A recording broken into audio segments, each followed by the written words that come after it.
Well, I have the Vanagon home now, and unfortunately I did not get any footage of it being loaded onto the tow truck. I'd hoped to, but it all just kind of happened pretty quickly, and it was a pretty quick tow anyway. It was only 8 miles away from here that I bought the bus. So, let me just give you the quick walk around here. As you can see, it's absolutely filthy. It's been sitting at least 5 years now. The husband and wife actually disagreed slightly on how long it had been sitting. The wife insisted that it had been 5 years. Now, I don't know if that was exactly 5 years, that it was underneath the awning by their shed, or simply 5 years since it had run. They don't have any history on it. All I know is that their son had bought it at some point as a project and didn't really do much of anything with it. The father bought it off the son to continue the project, but he also didn't really do anything with it. And then for the past 5 years or so, it sat. I don't know exactly how long the two of them owned it, but I'm assuming that they bought it in close to this condition. So yeah, there is a lot going on here. It does not start, it does not drive, it does not stop. Had no battery in it. I did hook up a battery just to see what would happen. Started but not crank, not even close. The fuel pump also did not cycle. So I don't know if that's a bad starter or bad wiring. I'm leaning towards wiring. I'll show you why in a minute. Let's see what else. You can see it's got no window here in the rear or the other side. I have absolutely no idea why that is. So it's been open to the elements for years, but like I said, it was covered. Amazingly, I'm not seeing any evidence of an animal having, been of any animals nesting in there, so that's good. You can see the paint is absolutely filthy. You can see the marks there where they had taped some covers over the windows, and I'm going to be taping those covers back on sometime in the next couple of days. As soon as I ordered some tape, because I just didn't want to head out to the store. As soon as the tape gets here, I'll cover these up, and then hopefully next week I'm actually going to have windows and new seals to put in here. But this is all just terribly dirty. Hopefully this weekend I can get out here briefly with my pressure washer and just knock all this dirt off. See, here's the two covers. This white one is corrugated plastic, and another one is plexiglass. The underneath them is the grill. Here is the somewhat destroyed interior panel for the sliding door. Sliding door did not open. This evening I did get it to open about halfway, but the roller bearings are basically shot, so I'm going to have to take care of that. This is the first Vanagon we've had in the family that does not have the weekender seat. The weekender seat is the one that folds flat to a bed. This seat does flip forward and sit flat, I guess for just loading stuff into the van. The middle seat is missing. The carpet is not horrible. I'm probably going to scrub that out and just see how clean I can get that. I mean, the interior panels certainly need cleaning, and they're not in great shape, but they're going to stay as is. Rear seat's in fine shape, but I want to see if I can find a weekender seat to swap in here, because I like having the bed option.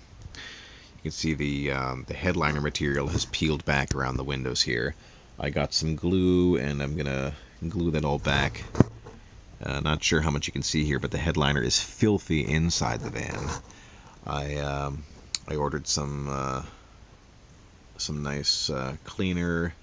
I think Griot's Garage, and I'm going to try that. You can see here it's been sitting so long that just there's all this dirt and grime and, I don't know, moss, whatever, just caked onto the glass and onto the paint. Actually, I'll give you the quick walk around first. I believe this is actually a somewhat poor repaint in the original color. I'm going to see how this cleans up. I may or may not. At some point I'll probably repaint it, but maybe not right away. Somebody had painted the wheel arches black, which actually probably did look sharp, pretty sharp when it was new. The grills are off it. They had some sort of a thing here. I'm guessing it might have been a stylized. Over here I saw the remnants of an old, I'm guessing it's an inspection sticker, and it does say Missouri. Not really easy to read that here.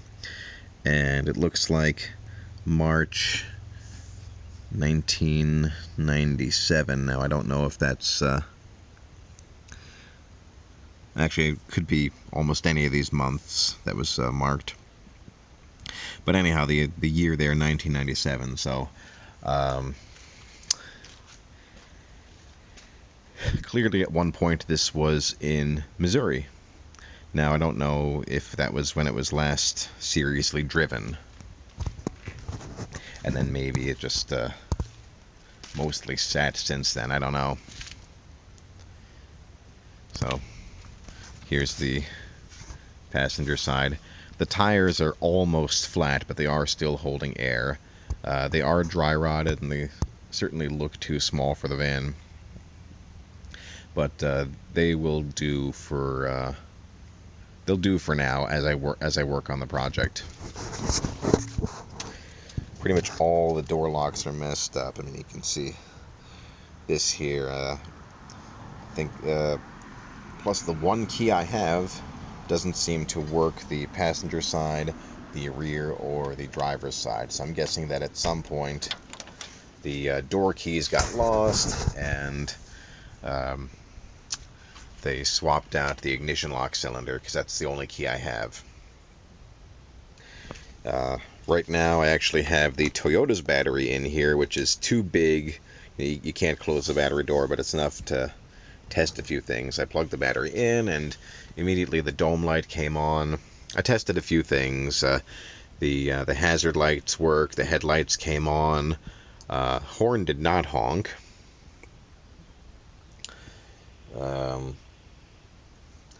But like I said, I turned the key, starter did not move at all, and I got no action from the fuel pump at all. I believe that the gas tank has old varnished gas in it. I took the cap off, and it certainly did not smell like fresh gasoline.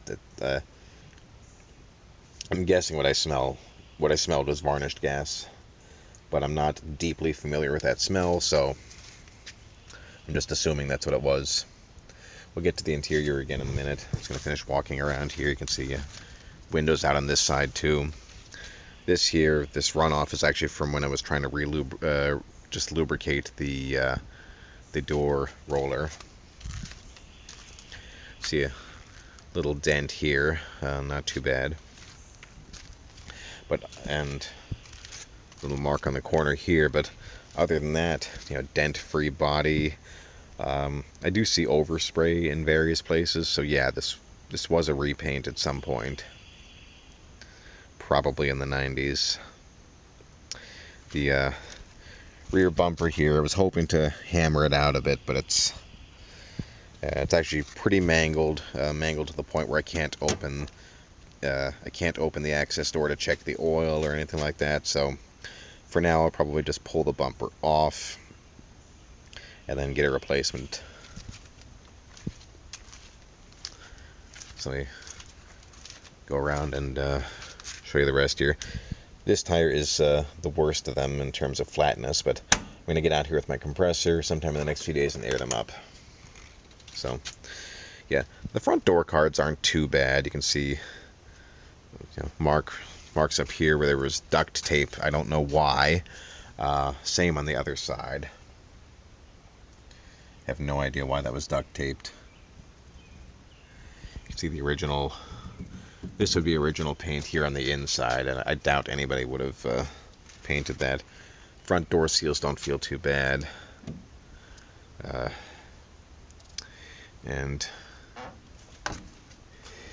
I can tell, it's hard to see, but right here where this chipped off, you can see that actually they actually did repaint the top too. Now, I don't know if they repainted the roof,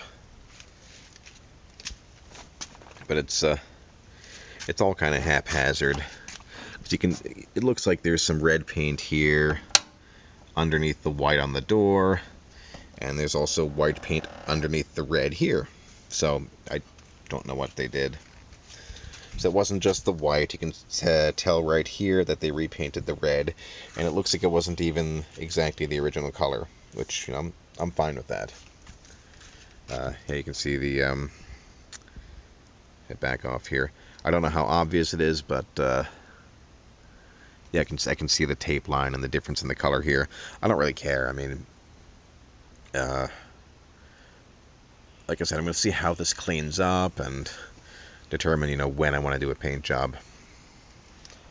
Yeah, these side window seals are actually in pretty terrible shape. I might replace those because I'm going to get practice installing the seals there with the new rear windows. I'm sure the front door window seals are shot, but I've done that job actually recently on my other Vanagon. Let's see, you can see the instrument cluster cover is off and over there. I took it off when I got the van home. And we were taking it off the tow truck. I realized that there were no brakes, so I took that off. I dumped in a whole bunch of fresh brake fluid, because, you know, that wasn't going to hurt at that point, but still the brakes were completely out to lunch. I'm going to have to bleed the system, see if I can find possibly where that's leaking. But I was able to get it into roll it into the spot here using the parking brake. As you can see, it's just dirty from having sat. The front seats are in terrible shape, so I'm going to have to replace these. I've seen some things online where people are swapping in Chrysler seats, like actually the middle stow and go seats from I think mid 2010s Dodge Caravan or Chrysler Town and Country. So I'm going to look into that. That may be my best option for getting some new seats up here. Other than that, there's really not much more to see here with the interior. The center carpet it's certainly not clean, but it's cleaner than I would expect it for something that's nearly 40 years old and very much not babied. What else here? Oh yeah, on the driver's side here, this is not an original seatbelt. So it's not a 3-point seatbelt, and I don't know what this is from. It's just a lap belt. It's probably aftermarket. It's just, I don't like this. I'm going to install a 3-point belt here. Most likely not original. You know, get a cheap aftermarket 3-point retractable belt, but that should be better and safer. Probably put a new one on the other side too. You can see here this. There's no radio. There is the factory blanking plate. So I wonder if there was ever a radio at all installed. When I bought my 91, the previous owner had installed a radio, but he actually had the blanking plate, and he gave it to me. You can see it says here limited edition. And in my case, I guess that's limited to being stationary in one spot. So, what else of note here? Yeah, the fuse panel is hanging down, and a clearly there's some hacked in wiring, and there's some hacked in wiring in the engine compartment too. So I'm going to have to trace all of that. The stuff in the engine compartment, which I'm not going to show you right now, I think they were adding a relay to help with what they suspected was a hot start issue, because I'm pretty sure what I'm seeing is a relay going to the battery. Move my charger out of the way. I can show you something else here. Oh yeah, I've got there's some more battery cable here. This is all hacked up. So these are not original battery cables, and I'm pretty sure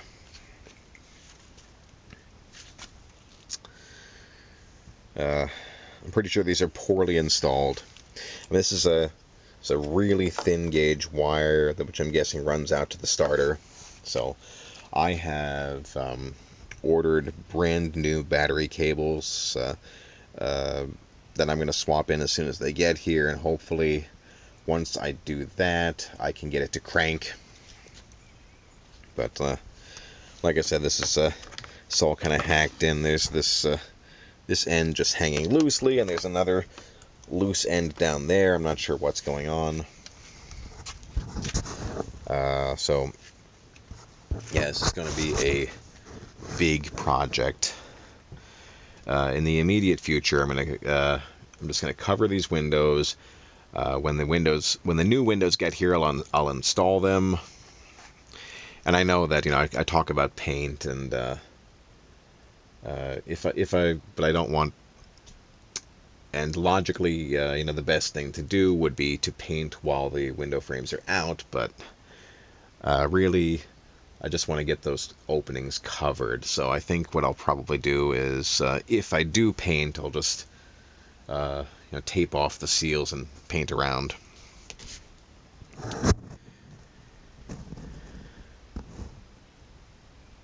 But yeah, so my immediate tasks are to